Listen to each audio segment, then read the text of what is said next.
com grande honra que anuncio que, pelo segundo ano consecutivo, Angola, representada pela Comissão do Mercado de Capitais, é convidada pela IOSCO, Organização Internacional das Comissões de Valores, para coordenar a Semana Mundial de Investidor em África.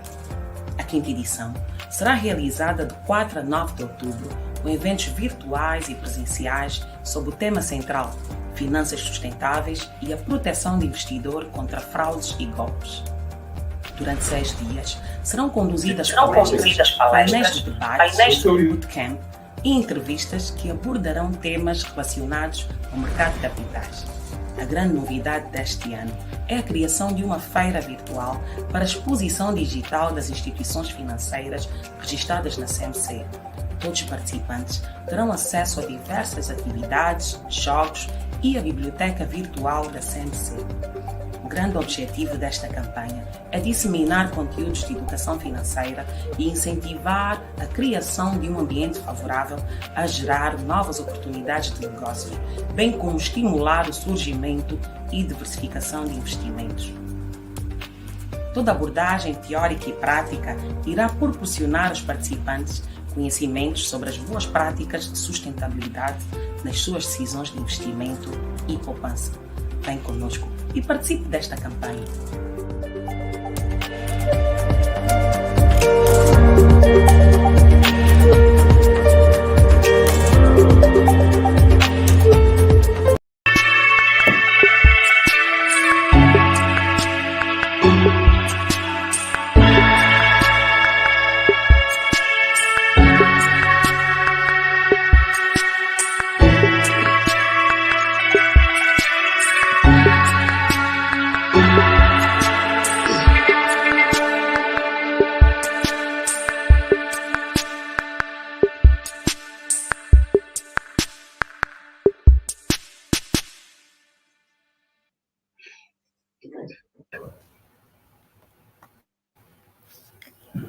Good morning, everyone.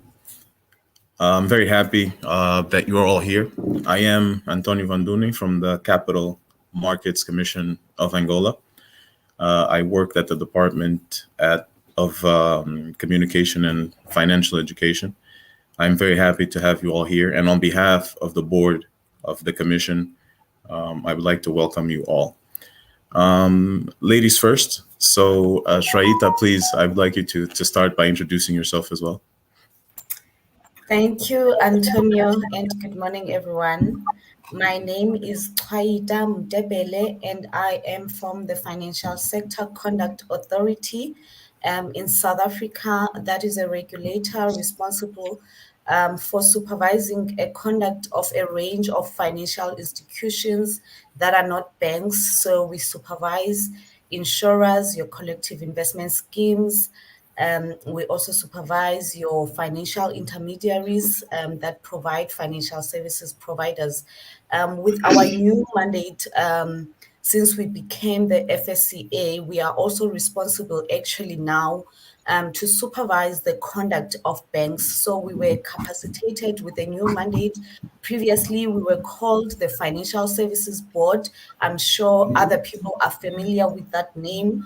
But in 2018, we became a new authority which really focuses on conduct supervision, as I said, of a range of financial institutions, from your investment, insurers, and the conduct of banks. Thank you very much, Antonio. Okay, thank you. We may go also to Konrad. Afande, please, can you introduce yourself to the panel? Yes, thanks a lot. It's such a pleasure to be here. My name is Konrad Afande, and I work for the Capital Markets Authority in Kenya in the Education and Awareness Department. Just like my colleague mentioned, we are also a regulator. Unlike the model of South Africa, we specialize mostly on capital markets. And then the model that we've been trying to adopt is actually the South African model, where you have the Twin Peaks sort of, Prudential and, so right now we're just doing capital markets where we're looking at, like the CISs, equities, online forex trading, and then lots of what we do is sort of geared at investor protection. And I'm glad we're having this session because I know we'll be touching on investor protection and governance, so which is a major part of what we do. because I think you imagine the things that are going on globally, and so I think it's a pleasure to be here, and I'm looking forward. Okay, thank you. Rui Oliveira, please, can you introduce yourself to the panel? Hi, good morning, everyone. So my name is Rui Oliveira. I work for BFA Asset Management as the CEO. And we're currently one of the largest fixed income mutual funds business in Angola.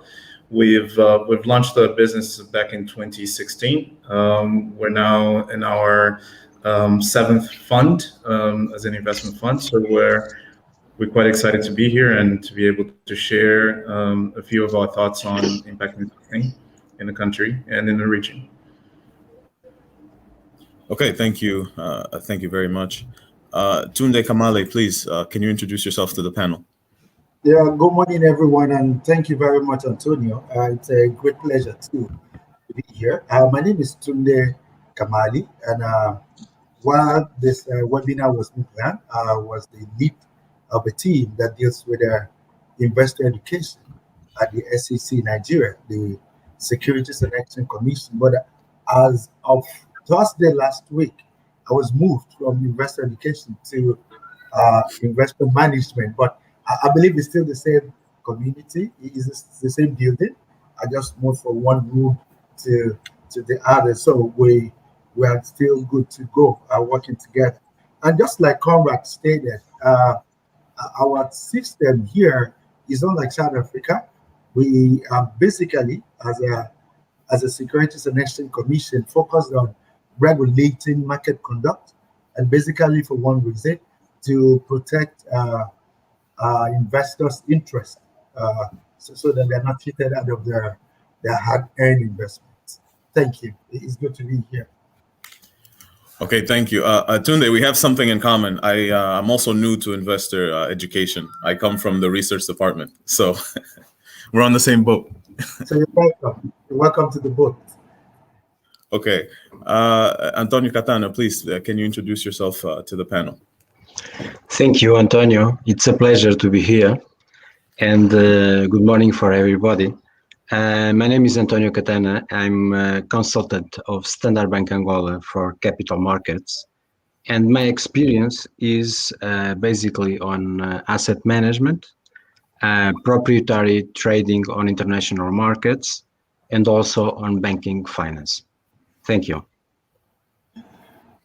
Okay, thank you all for your presentations. I believe we're all introduced. I would like to start by saying that the desired outcome of this webinar is to discuss investments that are made to generate positive environmental impacts and social impacts along with a financial return. So World Investor Week, which is what we are in right now, the first week of October, is basically a platform that is created to give the opportunity for people to exchange information, especially with financial literacy and education, to ensure that we can protect investors from market fraud. One of the topics this year that has been stressed by IOSCO, and part of the key messages is the need that we have to focus on impact investing, to focus on ESG, to focus on sustainable finance. So based on these messages that have been passed to us and this focus that has been stressed for the 2021 World Investor Week, we have decided to schedule this webinar so that we can go deeper into this topic and exchange information regarding what's going on in each country, on the regulator side, and also from the market side. We attempted to create a very balanced panel, and this is the reason why we have regulators on one side, and we also have the market. That way we can look at the dichotomy and be able to better understand where we are, where we're going, what we need to do as far as rules, and also look at what the challenges may be right now, and why there may be a difference between one region compared to another. So to start, I would like to pose a question. We look at sustainable investment, we look at ESG, we look at impact investment. What do these things mean? What is impact investment? Can we talk about what that entails exactly? Tunde, can you please give us a bit on the topic?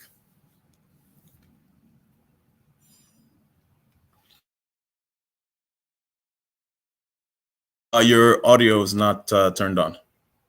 Oh, thank you, Antonio. Thank you very much. Like I was saying, I said you had already given me the answer to your question in your intro. So I'll just be giving back to you what you gave me. And basically, impact invested refers to such investments that aim at bringing about measurable beneficial social and environmental impact or effects on the society. And what it means is when you are going into impact investment, you are not going in just for the financial benefits that comes from, for the returns. And you're looking also at what can this investment do to help or to bring to bear some positive impact on the society. And it may not be the larger society, it may just be the small society where the business is located or for whatever objective the company may be. But basically, impact investing refers to a state where you balance your financial expectations or your returns and the benefit that the society or the community will get from the investment. Thank you. Okay, I would like to gauge a little bit where each region and each country is as far as impact investment goes, as far as sustainable finance goes. Chwayita, can you please elaborate a little bit on the developments that you have seen in your market regarding this type of investment, what the appetite is from the market, and what the challenges may be for a regulator? Yes, Antonio. But just to touch first on what Tunde has said, on the aspect of social investing and looking specifically, if I could say, how you would measure that sustainability of that investment and how it impacts, the social being, the environment, and of the country. It's quite important. But for us in South Africa, I must say ESG has just been a growing trend, even though at the moment the regulator doesn't necessarily have a set of framework that we supervise against in terms of ESG factors. But our policy maker, which is National Treasury in South Africa, has issued a sustainability paper on investment just to encourage, the asset management out there to be aware. But globally, we have entities that obviously have a global footprint, and in certain jurisdiction, ESG is something that is already supervised and monitored. So we have seen, even though in South Africa we don't have a set of framework, we are currently working at developing a framework that would look at ESG and disclosures per se. But we have seen our entities already starting to look at this. Even with our pension funds in South Africa, there's a regulation 28 that is the guidance that monitors your asset classes that you need to invest in. So in pension funds, it's already something that your trustees or your principal officers of those pension funds are encouraged to look at when they look at your asset classes in terms of regulation 28, so that when they invest, they look at such companies and how companies the economic side but moreover, the social, your environmental side as well. So in pension funds, there's a regulation already in terms of Regulation 28 asset classes, that as pension funds, trustees are supposed to look at those asset classes.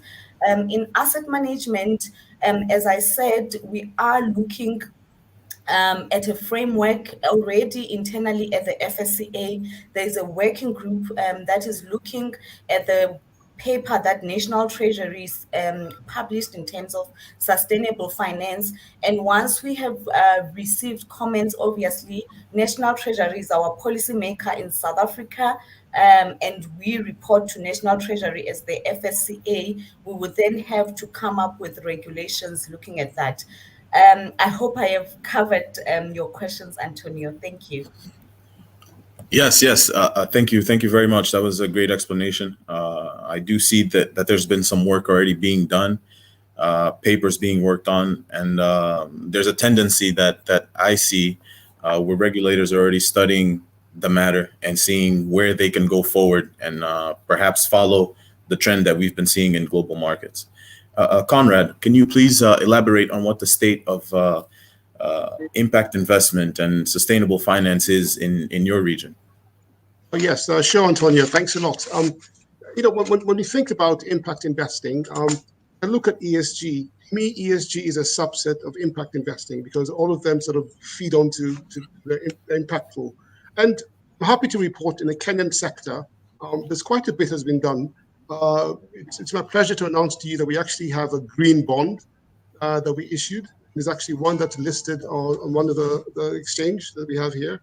And we work with the Financial Sector Deepening Africa, which is a UK-sponsored, financial aid institution that sort of works with different regulators. And I'm sure we worked with them already.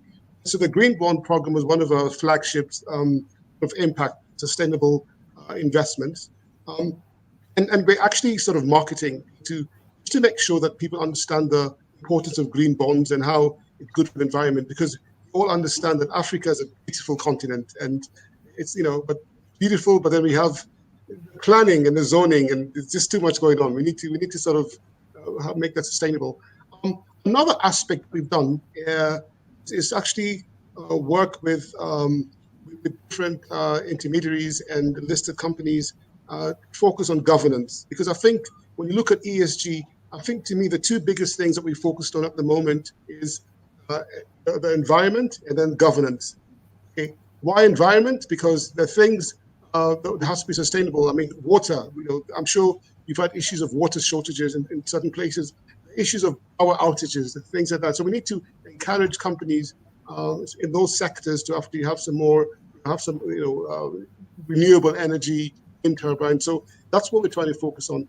And in that respect, we've created what we call sort of scorecard, where we give it to the listed companies and they actually score themselves on certain criteria.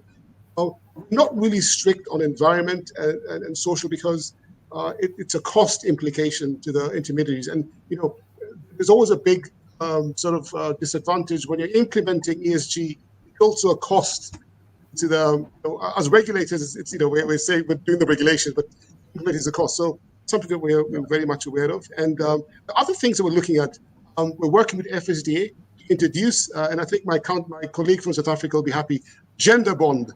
Okay, so in terms of social, so that if you look at the structure in Kenya, you find that when you look at the participation in the capital markets, it's more towards one gender. You'll find that the males sort of surpass.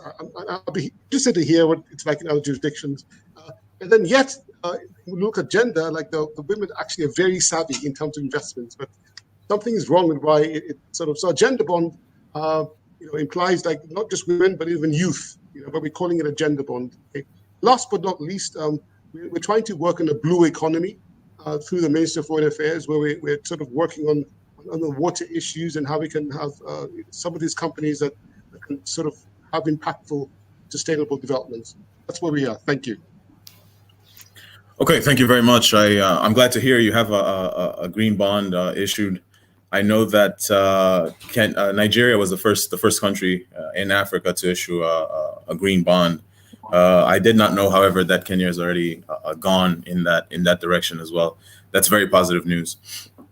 Now, on the market side, Antonio, this question is for you. I would like to know if these developments in the global markets have affected the way that you look at investments abroad, and also the way that you, as a CIS manager, structure your own products, or the way you plan on structuring your own products. Has this wave of sustainable finance and impact investment actually affected the way you plan or look at your investment strategy? No doubt. Of course, we need to think about the situation of the Angolan economy. As you know, and we have a huge lack of infrastructure in all sectors, and of course we need investment point in Angola. Of course, we are looking at this new trend, and for example, in our bank, we have already annual report regarding ESG, and of course, also a relevant thing is related to the COVID-19 pandemic. It was very important because it pushed this problematic to all companies, to institutionals, to start to look at this. And of course, when we are thinking on our products in our clients, we are, of course, trying to not just to have fixed income products, like Rui said, but also our intention is to, with, for example, international players, to go ahead with some opportunities that we can have on the market, looking at these new trends.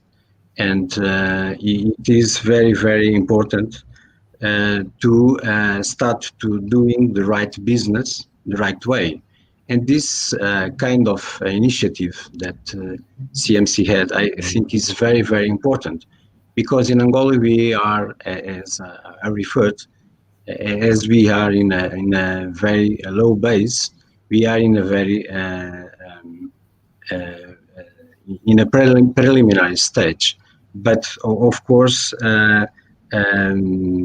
what is important here is to, as I referred, to start to implement the things and see the opportunities that are in a market like Angola. Thank you, Antonio.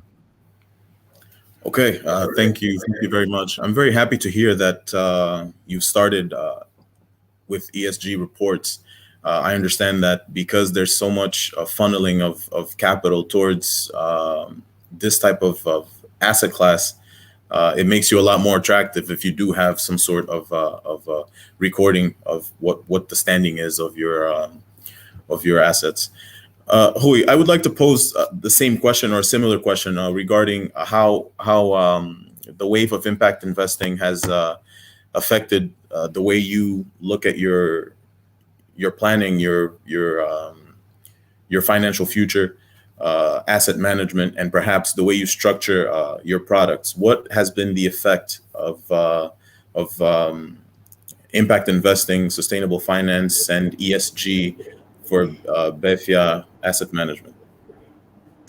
Yeah, so thank you for the question, Antonio. So Angola, as Antonio has also said, is a nascent market when it comes to capital markets development, right? So we have to put that into that context.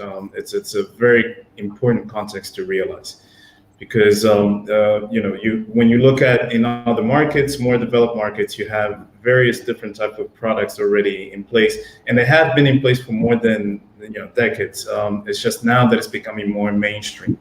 That's the only difference, really, when it comes to on the global market perspective.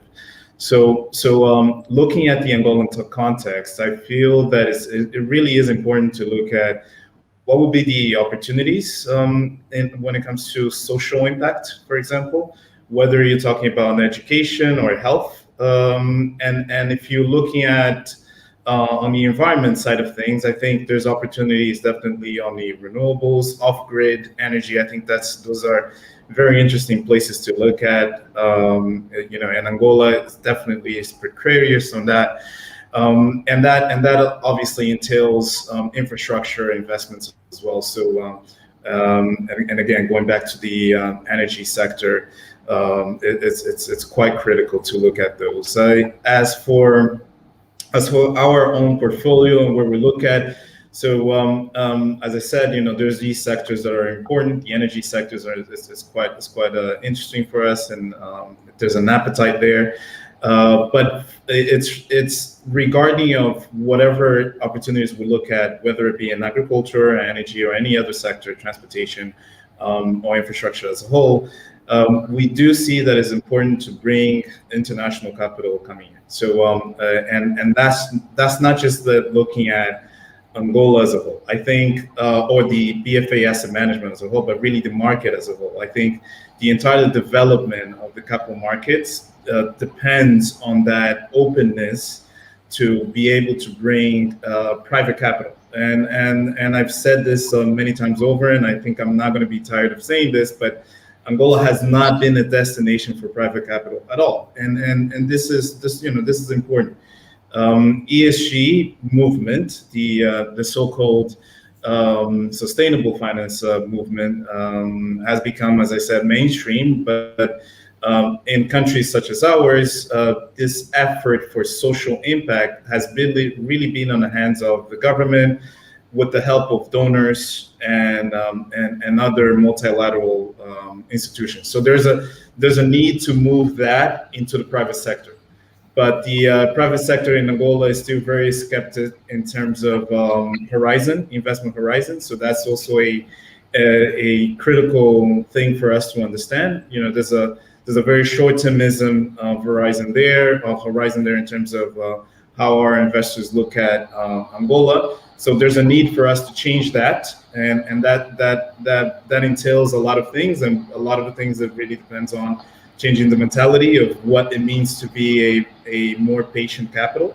And I think for us, it's important to realize those different, I would say, voids in all of these issues that I just mentioned, and try to realize some opportunities there. I think that's where we can be quite reliable. We have a very good machine that's right behind us, which is the BFA, and if we can use that as a propellant for our investments, for our investors as well, I think we can have a huge impact into the society as a whole. Okay, thank you very much. I followed your intervention very carefully, and I realized you mentioned that Angola wasn't necessarily a destination for foreign capital. Tunde Kamali has some experience, obviously, with the green bond that was issued, and it was the first African country to do so. Tunde, can you talk a bit about what the impact was of the green bond that was issued in Nigeria, and if you did have some inflows of capital as a result of this green bond? Okay, thank you very much, Antonio. And I guess I will start with the fact that Nigeria has a unique opportunity to grow the impact investing climate, but the sustainable financing climate, given the situation of things in this country. And I would not be shy to say we have a myriad of challenges, social challenges, health, poverty, hunger, infrastructure, and all that. And the beauty of it is we have a market to start with. And if we go green, so to say, we also have a huge population of people who would rather invest in such securities than not.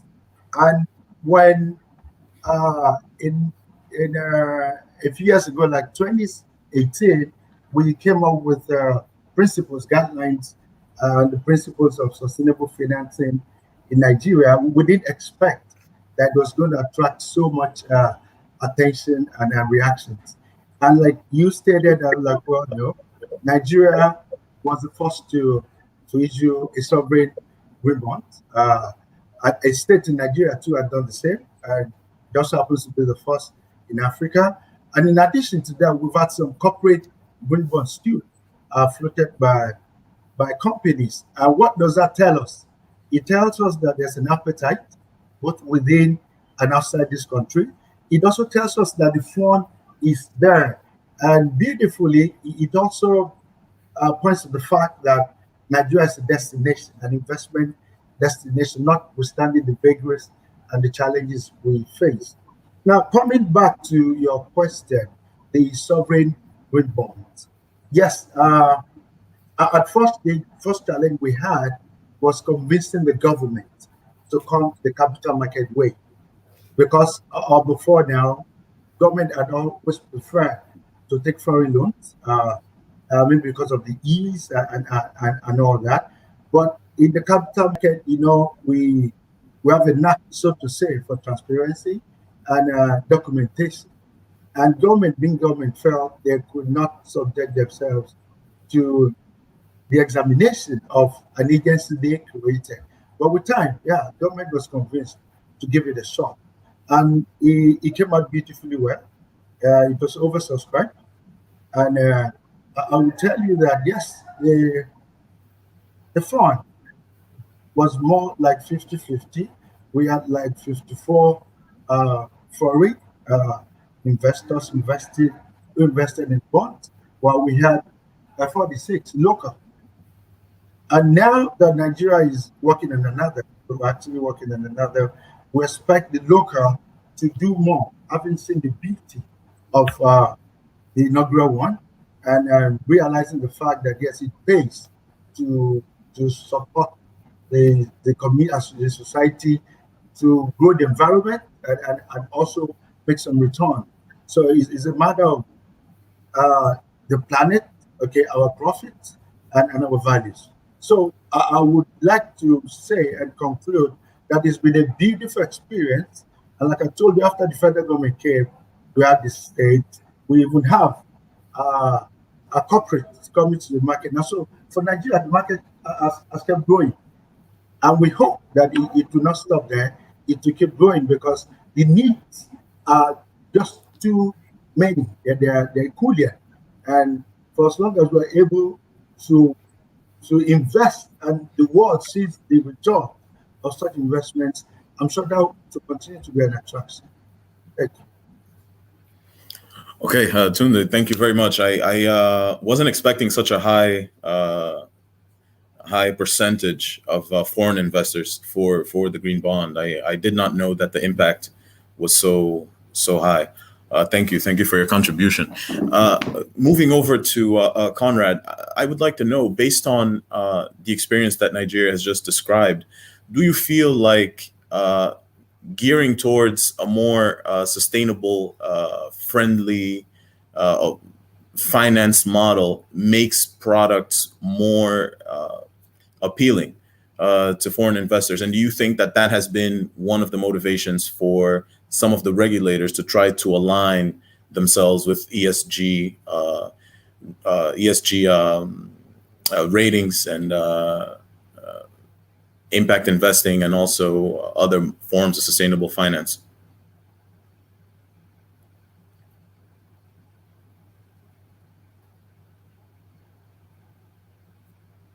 Konrad? I think your audio may be off. Yeah. Okay. Yeah. Okay. Thanks a lot. You've got to bear with me. Sometimes my connection is a bit off. Okay. Okay. So I missed part of the question. Sorry, I missed part of it. No, I was just asking, based on what Tunde had shared regarding the impact of the green bond as far as foreign investment is concerned. Yeah. If you believe that may be a motivating factor for a lot of the regulators to try to align themselves with ESG and other sustainable finance actions. Yes, absolutely. In fact, what was quite surprising is that the green bond that was launched actually came about right on the onset of COVID-19, the COVID-19 pandemic. And in fact, the project was actually a student housing project that's green in terms of the material to save an environment. So we were a bit concerned about the uptake. What was surprising was a majority stake of the takers were actually FDI, foreign investors, and in terms of Kenya shillings, we raised about 41.3 billion, which is about $41 million, which may not seem like a lot in terms of dollars, but it's quite a lot given that was a very new type of investment. Then it's quite interesting because it comes at a time when, if you look at our portfolio, you'll see that a majority of investments, when it comes to fixed paper, it goes to government securities. In fact, when you look at the media, there's always the question of the debt that we're accumulating in Kenya, and quite frankly, they do offer quite handsome returns compared to some of the other investments in other jurisdictions. You find that when you issue a green bond, then you really need to convince the takers that there's also some advantage. Okay, and the angle that we're taking is, if you take a government bond, especially an infrastructure bond, for example, you pay no taxes. You may pay a few more taxes if you take a green bond, but the end result of a green bond means that this generation, the next generation, environment, and everything is sustained, and so Africa is sustained. So I think it's more of a humanitarian aspect that we're selling.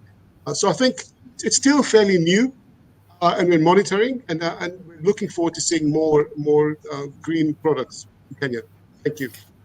Okay, thanks. I really admire the advancement that we are seeing around the continent. When the Capital Market Commissions of Angola, looks at what we plan to do for the future, when we study certain things, we always try to benchmark.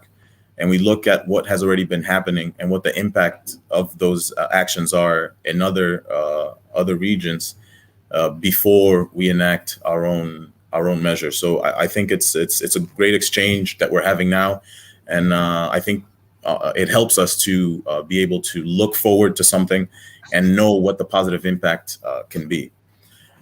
My next question was for Chwayita, and it was regarding the ESG ratings that have surfaced.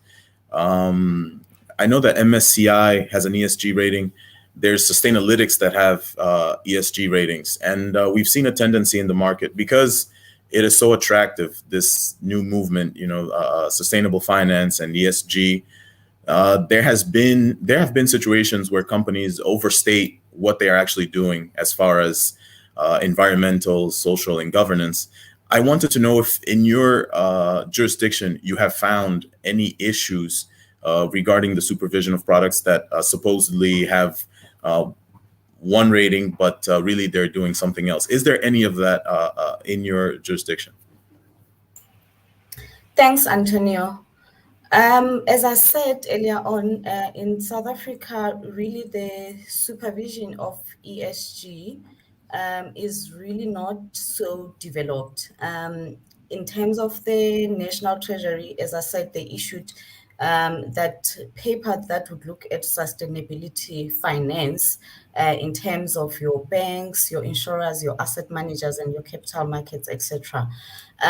Even though we have products, especially in CIS, that would look at companies that track ESG. For example, if it's a company that produces energy using solar instead of coal, they would be interested, in terms of their investment strategy, to invest in such companies.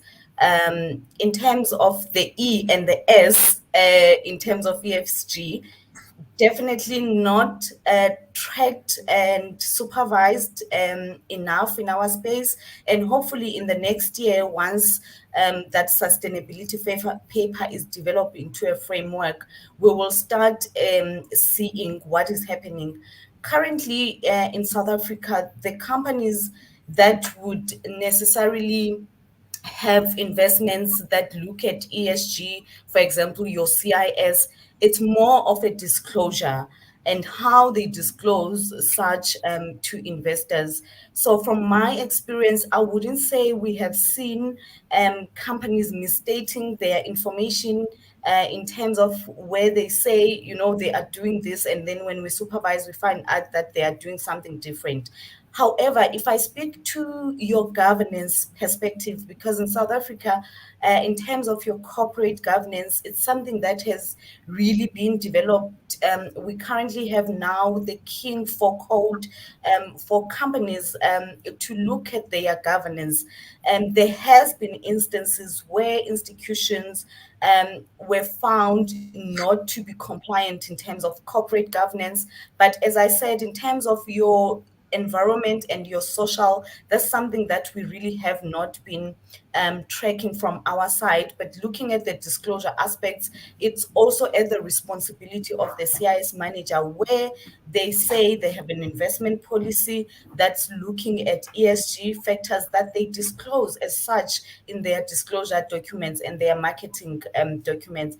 And obviously from our side, when we supervise, that wouldn't deter us from taking action should we found that there were products that were falsely advertised or misleading to the investors. If we found there was enough evidence in our supervision, even though there's no framework to supervise ESG, we would still take into consideration and action against the asset manager or the CIS manager, because also it speaks to our mandate in terms of conduct and protecting investors. Thank you, Antonio. Okay, thanks. I will reveal another secret. I also worked at the Department of Supervision of Collective Investment Schemes. So I had experience with CIS managers before. And what you mentioned is very important, that we follow the rules and the investment strategy that is stated on the documents initially, because that is the risk that the investor is accepting, and that is the risk that he wants to be exposed to. So it definitely is our job to guarantee that that is the case. It's our job to guarantee that that is the case. I also heard from your explanation that you are working on papers and documents sort of as preparation for what to do in the future. Here in Angola, we've also been looking into that. We have currently at least 2 studies on ESG, and we are considering maybe at least sending market-wide notices and stressing the importance and sort of talking to our participants and getting the idea through. Earlier in the webinar, it was stressed that it's important to have the balance between regulation and cost, because although we want to regulate things, we have to understand that from a market side, the cost may be heavy and it can impact the activity of the market participants. Thank you very much. I have a question now for Rui. We were talking about advantages and how attractive your investment can be if it's ESG compliant. Can you talk about what challenges also arise when looking at ESG, especially in our jurisdiction? Yeah, sure. It's I guess it's always important that that we have to remind ourselves of all of this taxonomy, right? I think that's very critical. So we have to, in many ways, teach our investors, and to a certain extent, of what these different things mean. What does it mean for you to be a sustainable investor? Does that mean investing on social, or that just means you being someone that it's a purely philanthropist? There's the importance to understand taxonomy. As for the other side of it is on the risk. And for us, we and I like the fact that you mentioned that regulation is important, but we have to be careful, right? We have to be careful about if you have excessive red tape, then it's hard to cut through that red tape in order to find investors willing to invest in certain markets, and Angola wouldn't be any different. On the other side of the risk, there's the factors, right? So ESG are factors, and if they are risk factors, it's important for us to understand how would we put that in the context of our entire portfolio.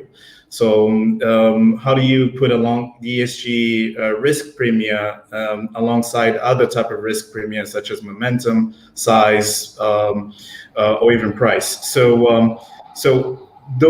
all of those things being in place, we would like to see more of again, opportunities coming in from not just being able to cooperate with the regulators, but being able to cooperate with other multilaterals, because they will provide that sort of cushion that you need on the risk premia that I just mentioned, right? So we need to be able to cooperate with those entities, but it's quite important, again, and I can't stress that enough, that if we only speak of sustainable finance just for the sake of it, in terms of, it becomes greenwashing. So, and I don't think we want that. I think none of us wants that. I think it's important for us to really, and I like the fact that we have regulators here on this panel, which really helps us to see of what the vision is in the other different markets. South Africa has been great in doing this. And besides, most of the green bond issuance has come from South Africa, as we all know. So it's quite important for us to be able to look at that as a country and as market players, and see where we can, in many ways, mimic that for our own region. And the other thing that I really would like to mention is, we as an asset manager, it's our job to be patient. And if it's our job to be patient, to provide that patient capital, it's our job to be able to teach our investors to also be patient.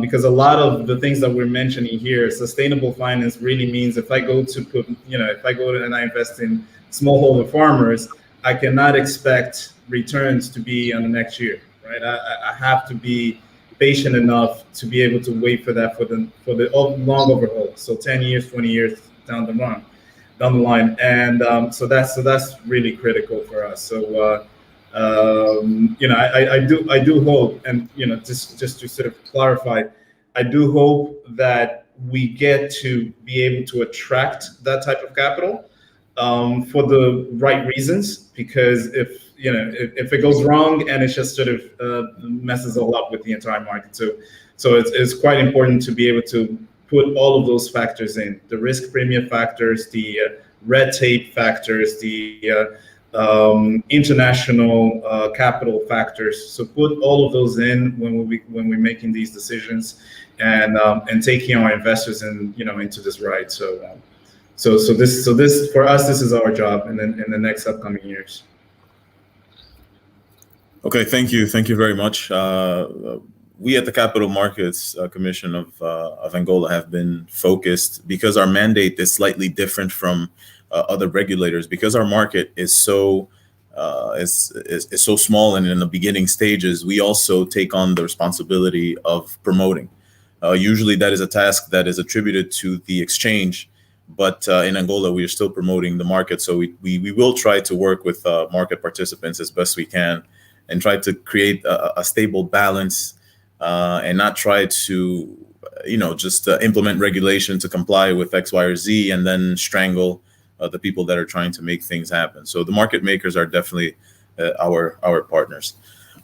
Antonio, I would like to ask you a similar question, but I wanted to get from you sort of what your feeling is for the reason why we haven't had as much impact investing or ESG investing, especially from foreign investors. What do you think can be done to improve our standing, specifically for the Angolan market? What do you see as challenges, but also in addition, what can be done to improve the current scenario? Thank you, Antonio. And basically, the question about Angola is to attract foreign investment. And as you know, we are trying to go ahead with this. The country has changed significantly the FX situation. Right now, we have a more stable currency. We think that in the future, not in the near future, but in the future, we can create conditions to attract investment to Angola. As you know, in the past years, it was impossible to have relevant investment, foreign investment in Angola. It is not just a question of impact investing or ESG investing. We are talking about Angola needs investment, point. And this is very relevant because as we have our market, we also have an economy that needs investment, and the investment that can have real impact. And the real impact is to create jobs, to fight unemployment, to fight poverty. These are basic things that we need in Angola.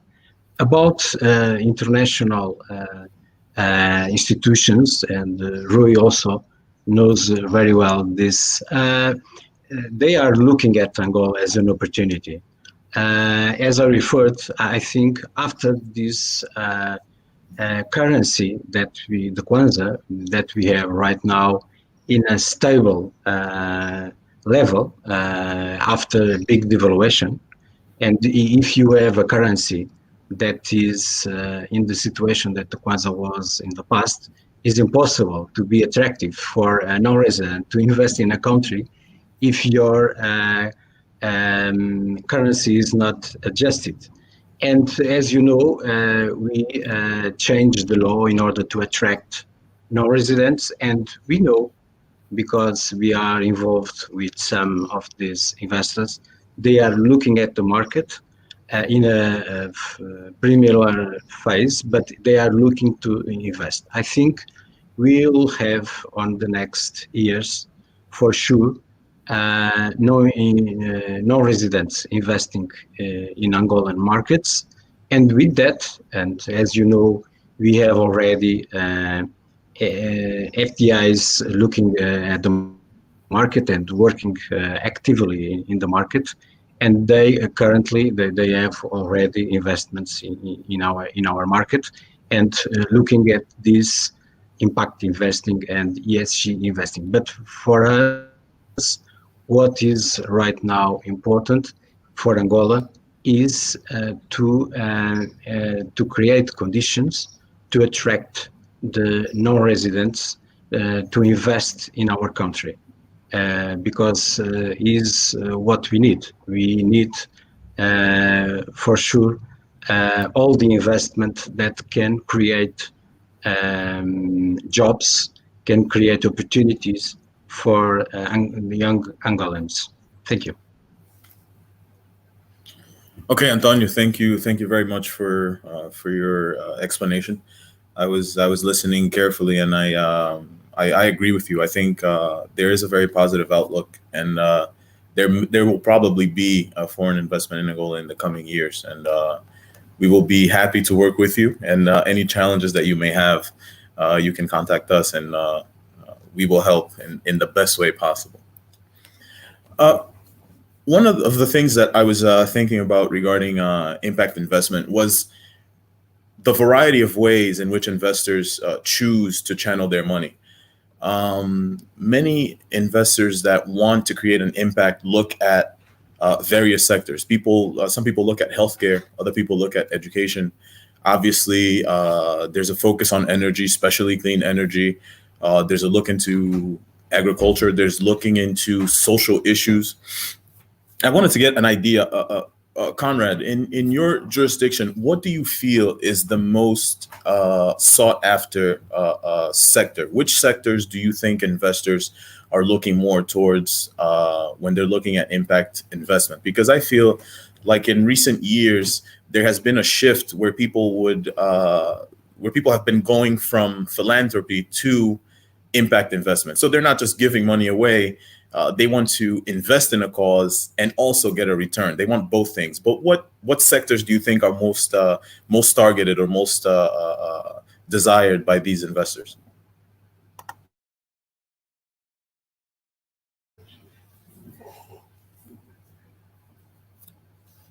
The Kenyan, our situation is a bit interesting because one of the things that the Kenyan market is really passionate about is housing and real estate. And I think culturally you'll find a majority of people when you in capital market is intangible. This intangible product that's volatile, it goes up and down. And particularly when you go to the county and you try and explain, people want to see some tangible product. One of the things that have worked to our advantage is in terms of impact investing. During our president is actually during his last term, and we're having elections next year in August. One of the things that he came up with as his flagship this last term, last 5 years, is what we call the Big Four agenda. The Big Four agenda looks at things like housing, food security, healthcare, and those are the kind of things that we're focusing on. You'll find, for example, of course we have RITs in Kenya, so we're trying to actually work with the county governments to have a framework where the county can actually issue a county bond. And when you issue a county bond, it means that you can actually build infrastructure.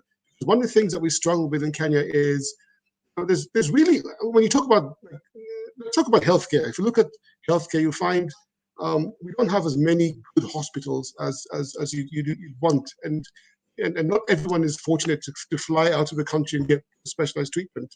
So for that reason, and I think we've seen it now, especially with the COVID pandemic, is a dire need to improve healthcare across the country. Okay, so that you don't all have to come to Nairobi, the capital city, or the big cities to get proper treatment. Okay, so I think that's something that it's a discussion that's happened, and I think there's also as a regulator, and I like what one of my colleagues said. As a regulator, and I think you, Antonio, you said you're fairly quite new, so you're taking up the role of marketing. In Kenya, typically the intermediary should be the ones marketing, impact ESG products. However, we've taken that big role, and part of my job in education awareness is actually bringing awareness that the opportunities that you have with ESG, talking about governance, things that we're doing to make people more comfortable investing. So I think for right now, I would say people are still sort of skewed towards like government paper and real estate, but we're trying to get them in a couple of markets, like the green bond, for example. It is real estate. It's a student hall. It's like a student hall in a university. So that's something that's a building, and it's tangible and they can see it. So I think housing is quite big. Thank you. Okay, thank you very much. I definitely agree with you when you say that people want to look at tangible assets. In our market, we feel like for collective investment schemes, the funds that did have real estate assets, they did have quite a bit of interest in some cases, and I do think that they tried to market those products based on the idea that people will be more likely to be aligned with that kind of tangible aspect of capital markets. So thank you very much. Tunde, for you, I would like to get an idea of what you feel the tendency is for sustainable finance, ESG, and impact investment. Do you think that this is something that is happening as sort of a fad, something that's in style and people are doing for the short term? Or do you feel like this is something that will that is here to stay and that will be a long-term asset class and way of investing for the future? Thank you very much, Antonio. And I'll start by saying that if you look at the origin of impact investment or invested, it was on the heels of the 70 Sustainable Development United Nations, along with its 169 target. And this was adopted in September 2015. And it was to the end of ending poverty, improving healthcare, and also ensuring that the world is kept running. And the given where the whole principle around sustainability came from, you'd agree with me that it became a collective position of the whole world. And after that, we have seen mileages, we have seen traction, like you stated, in the area of ESG investing and impact investing. And given the experience so far too, and I'm going to give Nigeria as an example. Nigeria has a vast infrastructure deficit. We have millions of kilometers of roads across the country that are failing, so to say. And if we continue in this trend or with this trend, just like we had, and let me quickly go back to the fact that the first sovereign green bond that the federal government took was actually meant to repair roads across the country. And government was so deliberate for the fact that for every patch of the road that is being financed with the fund, there's a signboard that will say beginning of so, end of so. And that is for a reason. It's for the people who ply the roads to see that, oh, this money, and just like Konrad said, investors want to see tangible impact or effect of the investment. And if we continue this way, I believe it's going to be a forever thing, because the world will continue to be what it is. And whether we like it or not, our future is interconnected. And especially given the fact that today, finance has no barrier. So if there is an issue somewhere in Nigeria, I could be in Saudi Arabia, if I believe in the objective, so to say, yes, definitely there will. And given the fact that before now there's not been enough education and awareness about impact investing, there's been a lackluster attraction especially for locals. And like Konrad said, you go to a county and to explain what you're talking about becomes a huge issue because they don't even know anything about you. But with publicity, that okay, we did this is what we used it for. I'm sure the interest will keep growing. And just like I don't know, I thought somebody mentioned it, the MSCI had done a survey which showed that within 2 years, the index for ESG securities rose by about 178%, while for the usual securities rose by 111, or there's 111 or thereabouts, and it's far less than that for impacting securities. And what does that tell you? It tells you that invest impacted is more stable, one, then is growing, because the volatility in that environment is not as much as in the usual securities that we invest in. So I believe that going forward, impact investing will continue to grow, and we have not seen the beginning yet, because the more benefits we derive from it, the more interest and traction it will generate. Thank you. Okay, Tunde, thank you very much. I was very happy with your intervention. I was able to learn a little bit about what the point of view was from Nigeria. That was also my feeling. I also did feel as though this is not simply something that's in style or just a short-term type of fad. It's a type of investment that will be here for the long term. And because of the resilience that it has shown, especially with the COVID-19, it becomes even more attractive because we know it's less likely to have up and downs as we see with some commodities and other asset classes. I just had one comment. I believe one of our panelists has had an issue with the connection. But it's just as a side note, we were working at the Capital Markets Commission of Angola on our strategy for 2022, 2027. And while doing studies, we actually did look at what other regulators were doing. And we did study Vision 2030 from Kenya. And we thought it was interesting how they tried to align the government's plan for 2030 and also what the capital markets were doing. I thought that was very interesting. I have one last question that I wanted to ask. This was both for António and Rui. And what I wanted to know was, when you look at Angola and the ability that we have to create products, especially with CIS, for example, we have Konrad, you're back. I was just saying. Sorry, my apologies. I actually moved to another location because I think I was having issues where it was. So hopefully things will be better. My apologies. Sorry. Okay, I was just saying how we were looking at other regulators' plans when we were benchmarking our own strategy, and we looked at Kenya and how you synchronized the 2030 vision with your own capital markets plan. That was one of the things that we looked at. So as I was saying, with the products that we can create in collective investment schemes, especially the venture capital funds, I wanted to know from António and Rui if you did have anything that you were working on specifically now, what sectors you're looking at, and if you feel that there's any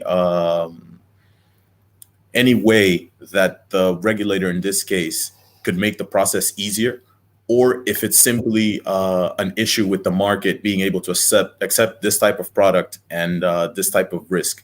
Are we in any way creating an entanglement for the creation of these products, or is it just investors not wanting to assume the risk that the product carries? António first, and then Rui, please. Thank you, António. We are working actively in launching our asset management company. And one of our pillars, it will be venture capital. And we are working currently on this. We think that will be a reality. And I think from the point of view of the regulator, we think that we have all the conditions to go ahead with this. Of course, we need to work in order to launch the fund. I think in 6 months, 1 month horizon, and the idea is, of course, to work with the entities that are looking at venture capital already in Angola. And as you know, also the Standard Bank Angola is looking deeply on this part of the market. And we are completely convinced that there is here an opportunity to join also not just capital from Angola, but also capital from international players that have the possibility to put money already in the market. And for us, it will be a reality in 12-month horizon. Thank you. Okay, thank you. Should I go? Well, look, I'm quite happy to hear that that António is definitely going to help us build up a more competitive market. I think that's really important because it helps to develop, this more broad of options for investors, which then also helps all of us to sophisticate in the market. I just want to say that it's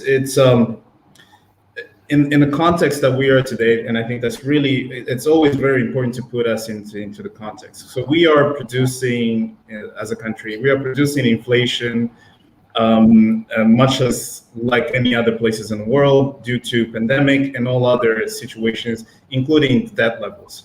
But that also has other type of effects, which also means that you're not, one thing that is guaranteed, you're not going to find any interest rate that is going to compensate you for that inflation, right?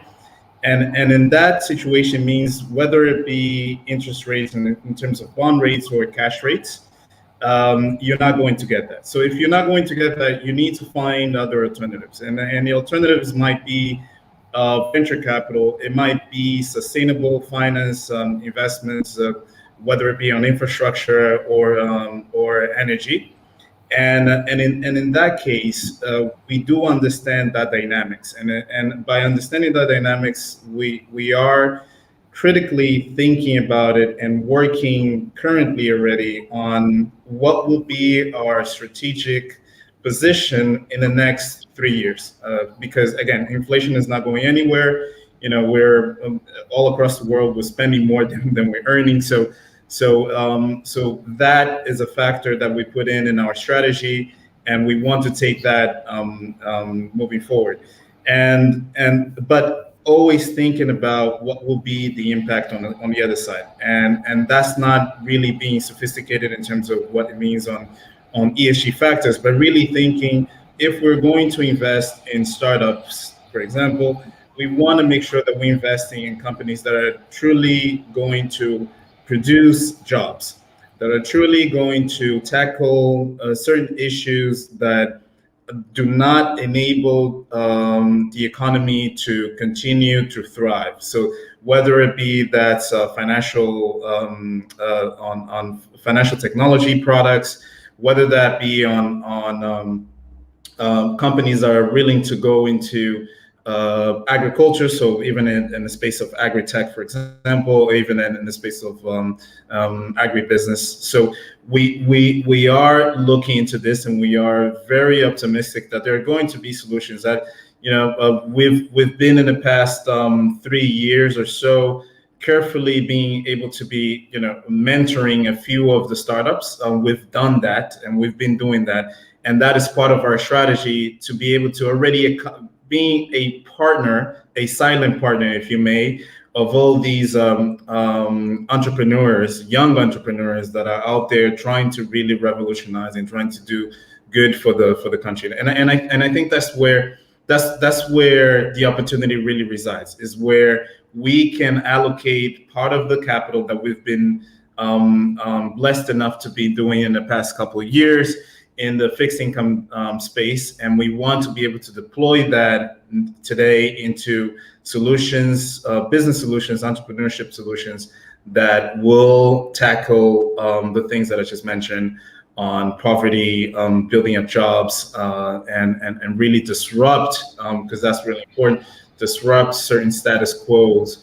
to help a sustainable growth in Angola.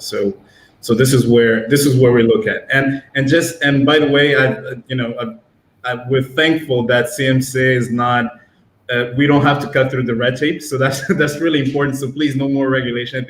I think we're fine with the regulation so far. I think, and you're doing a great job at it. Because it's important that you understand the balance between regulation and business.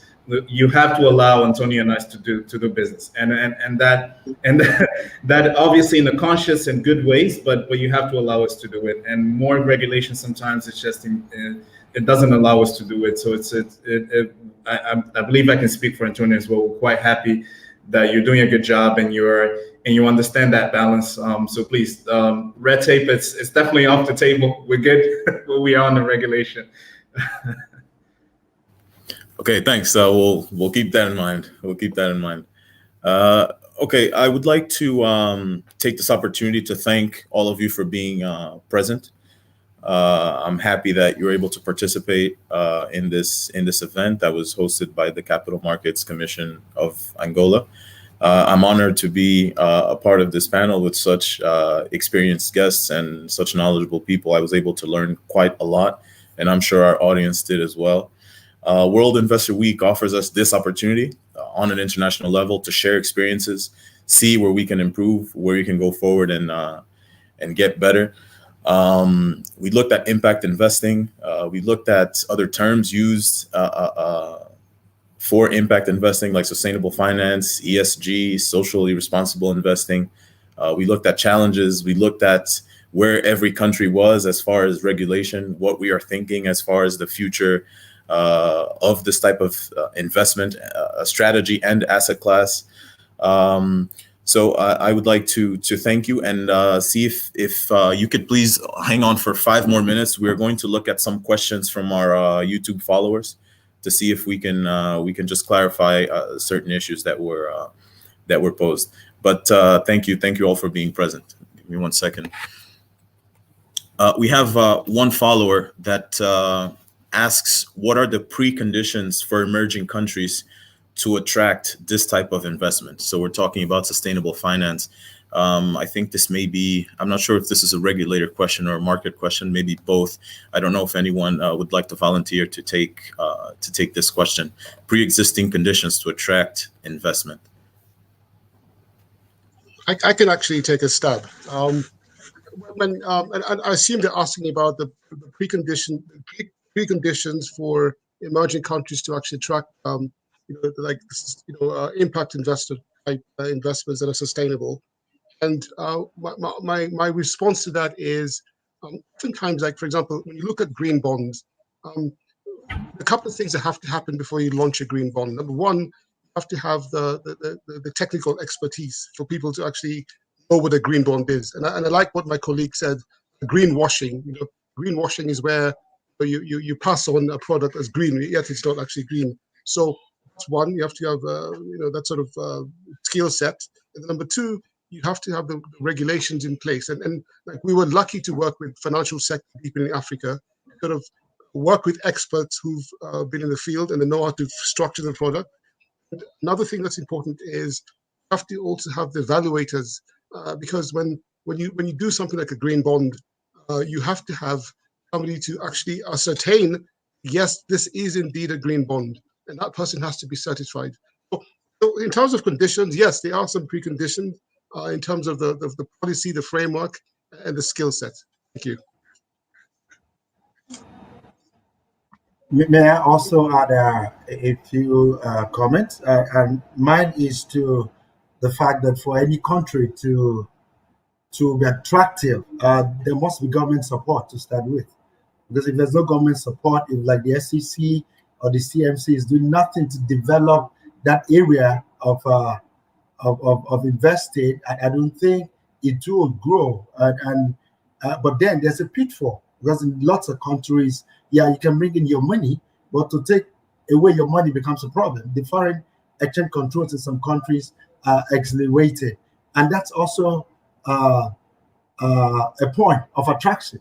Because if I find it difficult to exit with my investments, I wouldn't see a reason why I should come to your market. But if it's easy to come in and easy to get out, then it becomes a free market, so to say, and it's a very high point for attraction. Thank you. Can I take a stab at it as well? Yes, please go ahead. Yeah, no, look, I appreciate what the regulators in this panel have mentioned, which is very important. But from a marketplace perspective, our job is to remind everyone that price is important. So there's something called the so-called greenium rate, right, that exists when you invest in on green bonds, for example.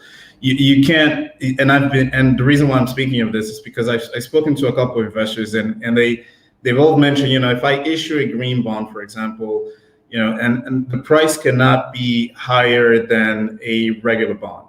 Historically, we do know that green bonds have come, 15 to 20% lower. But the problem with that is that if you cannot be compensated for what I've just mentioned earlier about the inflation, for example, it becomes a harder thing to sell. So and that's where I think the conditions, the so-called conditions to be met, will have to be a aggregation condition. And what I mean by that is you have to put in place the cushion. You have to have your structure, your finance product, somehow has to have that structure that allows a cushion in terms of the risk. So you need to have maybe a multilateral firm that will come in and will take that risk for you, that will, serve as that cushion. And at the same time, you need to have the ones that want to take that risk. So you need to have the international investors coming in and putting in some capital. And then the third condition is obviously you need to have a project that makes sense, right? It can't just be, and again, it's so easy to greenwash things, and so it has to be something that really does have at the end of the line a tangible impact that you can actually see what's the end result. So those three things, at least for me, seems to be the most important things if we want to be able to attract that type of investment. And I think a great example is the $1 billion that were raised for a water project in Angola, which is actually quite interesting. There's no local firm yet, at least as far as I'm concerned, involved in it, but it's an interesting strategy that's been put in place, and it seems to have worked. They raised $1.1 billion, if I'm not mistaken, for a water project in Angola, and that has worked with the structure that I just said. You have the private investors, and then you have the cushion where you have the multilaterals where you have, I know you have World Bank and the likes of the French agency who was also involved in the transaction. But at the same time, you have a project that it provides actual results, that it's easy to see, everyone can understand it because it's an issue, sanitation, and you can see it. So having those three reliable things in place, I think you have the good recipe for attracting these type of investments. Antonio, I would also like to try and attempt to answer the question. As I said, on our side in South Africa, even though we currently do not have pre-existing conditions and we are only looking at making regulations for implementing sustainable finance through regulations. However, for me personally, if I look at this question and I look at the pre-existing conditions that one would need to meet, I think it's quite important for entities or investment companies have an investment strategy that focuses on opportunities where they can demonstrate that their business models or rather their investment strategies, target investments that could generate investor returns, but also helping meet, the social pressing issues that we have in our country, either through your social or environmental challenges, that you are able to demonstrate through your business model or your investment strategy that, you will be able to create employment opportunities. You will be able to target issues such as education, and that your business is also looking, as much as it's generating returns, but it's also going to address such pressing issues in society. So that's how I would answer the question. Thank you very much.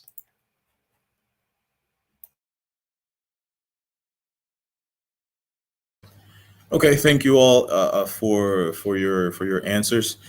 So basically, we got contributions talking about government support, the need to have the government on your side and helping you, the need to have a certification so that we can have a clear idea of the level of ESG or sustainability that the product actually has.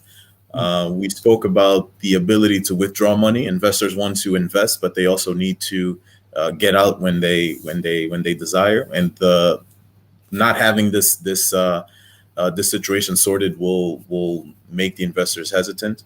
We looked at green bonds pricing and the need for them to be competitive with other bonds, the need to have tangible results, to be able to have a return that meets social challenges, and we also looked at regulatory barriers that may also exist.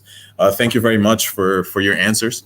Once again, I would like to stress that I want this interaction to continue. I want us to not be strangers after these events. After all, World Investor Week is designed for us to exchange experiences. Once again, on behalf of our board, I would like to thank you all for your presence, and we will see each other soon. Thank you, Antonio. Thank you. Thank you very much. It was a pleasure. Thank you. Goodbye. Bye. Bye-bye.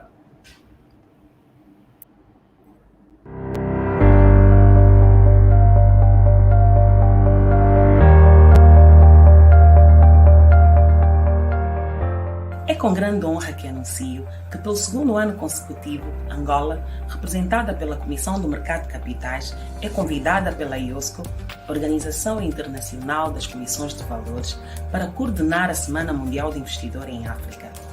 A quinta edição será realizada de 4 a 9 de outubro, com eventos virtuais e presenciais sob o tema central Finanças Sustentáveis e a Proteção do Investidor contra Fraudes e Golpes. Durante 6 dias, serão conduzidas palestras, painéis de debates, bootcamp e entrevistas que abordarão temas relacionados ao mercado de capitais. A grande novidade deste ano é a criação de uma feira virtual para a exposição digital das instituições financeiras registradas na CMC. Todos os participantes terão acesso a diversas atividades, jogos e a biblioteca virtual da CMC.